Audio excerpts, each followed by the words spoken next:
Movie inafungua na mchizi anapiga kunga kishenzi. Akafanikiwa kufungua mlango, akatoka huko anatambaa anaomba msaada. Kabla hata hajafika popote, akavutwa tena chumbani na mlango ukafungwa. Hiki ni chumba namba 17, yani room 17. Haya bana, huko kote tutafika. Ni mida kama saa 4 usiku hivi ndani ya jiji la Dar es Salaam. Kwenye stendi ya Magufuli anashuka huyu dada anaitwa Dana, katoka Mwanza. Akampigia simu mama yake, anafurahi kishenzi. Mama, hatimaye nimefika. Mama, nimefika da, nimeiona da. Inaonekana kama hajawahi kufika Dar es Salaam. Mama akasema okay. Ukifika hotelini nipigie. Kumbuka kubariki kitanda chako ugenini kabla hujalala. Muda huo mzee kanuna anaangalia TV tu. Mama akasema jiji la watu hilo, usilete ujuaji. Mzee akauliza huyo ni Dana? Ameshafika Dodoma? Ndio amefika sasa hivi, anaelekea lodge, alafu kesho asubuhi ndo ataripoti UDOM. Walimdanganya mzee kwamba Dana kaenda Dodoma kusomea UDOM. Kumbe kiuhalisia yuko Dar sasa hivi na aliusuka huu mpango na mama yake. Ila huyu mzee ni babu yake Dana. Tutajua baadaye ni kwa nini. Huku Dana anasema, "UDSM sio? Haya nakuja sasa." Ana furaha sana. Kuna mwamba mmoja alikuwa anampimia kwa mbali, mwisho akamsogelea, akamuuliza taksi. Dana akamwangalia tu. "Taksi ipo kwa ajili yako." Dana akamuuliza, "Unaweza kunipeleka hoteli nzuri na sio ya gharama?" Mchizi akachukua begi akaondoka nalo. "Samani, nauli ni shingapi?" Mwamba kumjibu, ikabidi amfuate tu kwa nyuma. Wakafika mpaka kwenye taksi yake, akafungua buti, akatia begi la Dana. Kisha akaingia kwenye gari. Dada naye ikabidi ajiongeze tu, akaingia kwenye gari, akakuta gari chafu sana kwa ndani. "Ila we kaka jamani, hata kusafisha gari? Kwani damu tu kuwa msafi ni expensive kiasi hiko?" Mchizi kimya. Ulisema nauli shingapi?" Mwamba akasema, "Sijasema. Ila kwa kuwa umeshaingia kwenye gari, hata nikisema nauli ni uhai wako utalipia." Diana akacheka akasema, "Hiyo inachekesha sana. Sitokulipa zaidi ya 10,000 na naomba usinipeleke mbali." Basi bana, safari ikaanza kuitafuta hoteli. Baada ya muda wakafika eneo husika. Diana akapaangalia hapa, akawa hajapaelewa. Akauliza, "Hakuna hoteli nyingine nzuri lakini ni ya bei poa?" Dereva kumjibu, yeye akashuka kumtolea mizigo yake kwenye buti. Diana naye akaona ashuke. Kuangalia vyumba vya juu dirishani, akaona kuna mtu anamwangalia. Mara akaondoka. Dana akapuuzia tu, akamuuliza tena dereva, "Umesema hii lodge sijui hoteli inaitwaje?" Dereva kimya. Basi akabeba begi lake akaingia ndani. Hapa mapokezi akakutana na wahudumu wawili, wa kike na wa kiume. Akasogea kwa huyu wa kike, akamkaribisha pale, kisha akamwandika jina bila hata kumuuliza. Hoteli inamfanya usafi lakini ni chafu kishenzi. Mhudumu akampatia funguo, "Floor ya kwanza, chumba naiona namba kwenye funguo." Haya. Dana akaelekea chumbani. Hawa wahudumu akapeana ishara kwa kutikisa vichwa. Ile Dana kufika floor ya kwanza sasa, akaanza kupishana na watu wanamshangaa kinoma. Na kuna kitoto kilitokea mbele yake kikamstua sana. Basi moja kwa moja mpaka chumba namba 17. Akiwa anafungua mlango, kuna mama mmoja akatoka chumba jirani na mtoto analia. Dana akamwangalia kama ile, "Usimnyonyeshe huyo mtoto anyamaze. Watu tumechoka eti." Alafu kumbuka hiki chumba alichoingia Dana namba 17, tulikiona kwenye utangulizi, kuna mwamba alikuwa analia kishenzi akavutwa ndani. Sasa Dana akawa anaongea kwa simu na shoga yake alokuja naye hapa Dar. Akawa anamwambia hii hoteli imekaa kiajabu sana. Wakati anaendelea kuongea na simu, akafungua dirisha akamuona dereva taxi bado yupo hajaondoka na anamwangalia. Mara begi lake likaanguka na humu ndani yuko peke yake.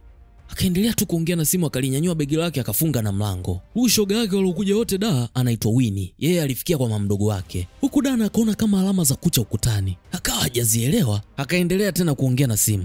Mara kasikia tena mtu anakuangua ukuta. Kugeuka kuona kitu.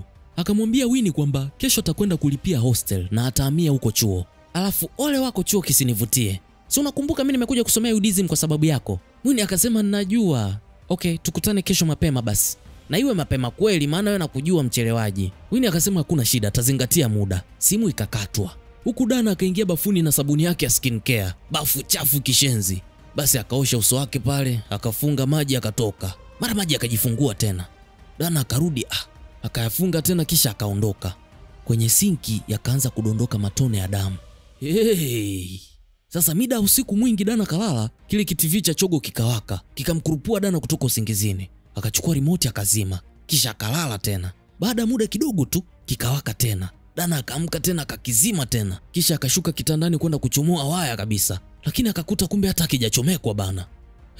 Sasa kimewakaje? Akaanza kusikia sauti za ajabu za kunongoneza. Akaona usogelea mlango wake taratibu, akaufungua kisha akatoka akasimama koridoni. Akaona kuna mama kasimama mwanzoni mwa korido kabisa kule. Akajaribu kumsemesha lakini kimya. Ile kufumba kufumbua huyo hapa mbele yake. Dana akarudi chumbani kwake huko anapiga konga huyo. Akafunga mlango wake vizuri, ana hema kishenzi.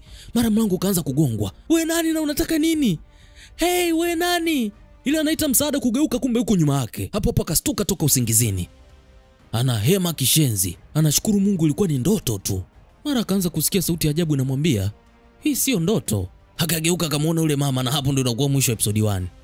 Episode ya pili inaanza na Dana yuko koridoni analia tu, aelewi aende wapi, kila sehemu kunatoka sauti za ajabu. Mwisho akajikaza akakimbia kwenye ngazi, akakutana na wale wahudumu wawili wa reception. Kumbe washikaji ni mesukule bana, wamejaa damu kila kona. Ikabidi Dana arudi tu koridoni. Dar es Salaam imekuwa Dar es Salaam. Lia kishenzi, kile kitoto alichokutana nacho mwanzoni kule kikamshika bega, kisha kikamwambia, "Nifate." Washikaji wakaingia chumbani namba 17 tena. Huyu mtoto akamwambia Dana kwamba unakaribia kufa. Dana akasema, "Kwa nini unasema hivyo?" "Kwa sababu ulituua sisi." Dana haelewi. "Niliwaua? Yaani mimi niliwaua nyinyi?" Mtoto akamwambia, "Damu yako." "Damu yangu?"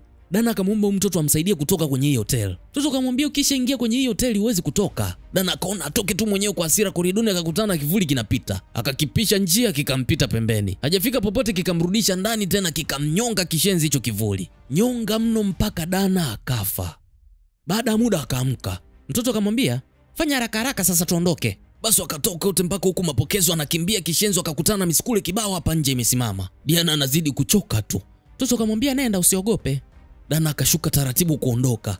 Akafika mpaka getini kabisa akafungua. Mara akasikia sauti kama anaijua, ikamuita Dana. Ikabidi asimame. Kugeuza shingo anakutana na marehemu baba yake. Akamuuliza, "Unafanya nini hapa?" Mzee akamwambia, "Umekuwa sasa, ni miaka mingapi imepita?" Dana akasema, "3." Mzee akasema, "Siamini kama na wewe umeishia hapa." Dana akauliza tena, "Kwa nini uko hapa?" "Sisi tulidhani umefia mgodini." Mzee akamwambia, "Mimi nitakuelezea kila kitu. Kwanza nimekukumbuka sana. Njoo mwanangu nikumbatie." Dana akawa anaogopa. Mzee akasema, "Niko na mjomba wako Kelvin. Kelvin, msalimie Dana." Kelvin sijui alipigwa panga la kichwa, akanyanyua uso kachoka kishenzi, akampa hai tu Dana. Dana akashangaa, "Uncle Kevin, sasa hii inawezekanaje?" Mzee akasema, "Kevin kachoka sana, anahitaji kupumzika. Sote hapa tunahitaji kupumzika." Diana haelewi. Akasema, "Ngoja kwanza. Baba, nyie mlifia mgodini au mlifia wapi?" Mzee akasema, "Tulidanganya tu kwamba tunaenda mgodini lakini tulikuja Dar. Kwanza imekuwaje umekuruhusu umekuja huku? Babu yako anajua uko hapa?" "He? Babu yake anajua yuko hapa? Kuna siri gani kwenye hii familia inayohusiana na kuja Dar?" Muda huo dereva taxi kala pose tu anawacheki. Jibu ni hapana, babu hajui. Na hawa wote hapa wako kwenye ulimwengu wa misukule, yani wote ni wafu. Na kwa kuwa Dana anawaona na anaweza kuongea nao, basi na yeye ni mfu pia. Sijui niko sawa? Anyway, tuendelee kuangalia. Mzee akamwambia hana namna, inabidi ajiunge nao tu. Wote hapa wanasubiri siku ambapo geti litafunguliwa. Dana bado ikawa ngumu kwake kuamini. Akataka kuondoka lakini kiza. Huku Mwanza bi mkubwa akaamua kufunga safari kwenda Dar es Salaam kumtafuta binti yake, maana zimepita siku 2 sasa Dana hapatikani kwenye simu na shoga yake Winnie anasema Dana hajaripoti chuo. Mzee akamwambia, "Wewe una hofu ya bure tu." Mama naye akaondoka kwenda Dar, lakini mzee anajua anakwenda Dodoma. Kuna nini huko Dar jamani? Basi mida usiku mwingi bi mkubwa akafika Dar na akampigia simu Winnie wakutane. Kisha mama akakutana na dereva yule yule wa taxi alompeleka Dana awali kule hotelini. Akamuuliza, "Samahani kaka, kuna loji, hoteli sio inaitwa Kamkono?" Mwana akageuka kama Jeblas kwanza. Kisha akasema, "Ndio naifahamu." Bi mkubwa akashukuru Mungu dereva anaijua. Hivyo akamjuza Winnie kwamba amepata mtu ambaye anaijua hiyo hoteli. Hivyo anakuja walipo, anawapitia yeye na marafiki zake kisha waende pamoja huko. Basi kweli mzee, washikaji wakaletwa Kamkono Lodge. Wakashuka kwenye taksi. "Hivi kulikuwa na ulazima gani wa kubanana hivi? Situnge request tu taksi nyingine jamani?" Mama wakulalamika. Inaonekana kitengo chako cha ubongo kinachohusiana na masuala ya kutoa ideas kilienda vacation wakati tunaianza hii safari Winnie naye akashuka akasema, "Du, hii hoteli kweli ya zamani." Mama akasema, "Yule si Dana?"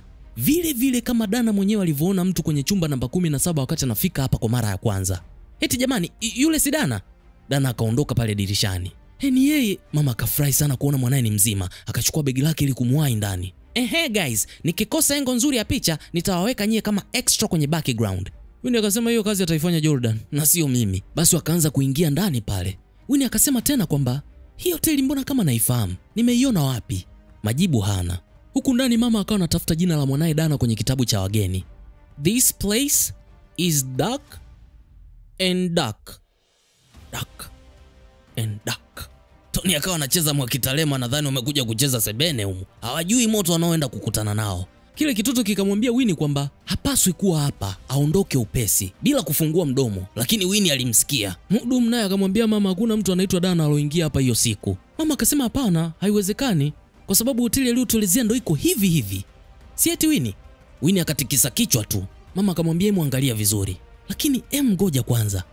Hii familia ina shida gani na Dar es Salaam? Kwa nini wakija tu wanakufa? Kwa nini Winnie kasema kama vile anaijua hii hoteli? Na kwa nini huyu mtoto aongee na Winnie tu amwambie hatakiwi kuwa hapa? Na Winnie kawezaje kumsikia huyo mtoto kaongea bila kufungua mdomo? Hayo maswali yote ulionayo yatajibiwa ukienda kuimalizia hii series yote kwenye application ya Soga ambayo inapatikana Play Store. Download application ya Soga, jisajili pale, utaikuta movie nzima ina episode 6 tu. Ni movie kali sana ya horror kuwahi kutokea hapa Tanzania, hautojutia. Waigizaji wametisha sana, sound effects zimepangwa mahala pake, rangi kama unavyopata kuweza kuona, location yani man, noma. Kwa hiyo download Soga, malizia movie afu uje uniandikie maoni yako hapo chini, umeionaje hii kazi? Ni muda wa kusupport vya nyumbani sasa, umeona kazi ilivyonyooka. Mimi hapa ni storyteller wako naitwa Izkonka, tukutane kwenye video nyingine. Bye. Tuna stress na life wesimami tu inasonga. Movie kali pekee ndo inaweza roho ikakonga. Hauelewi movie ndefu lugha zinagonga. Save time, B7B storyteller konka. Wezi cheki movie moja toka juzi. Muda hautoshi na unapenda movie. Tayokata kiu yako ni E7B.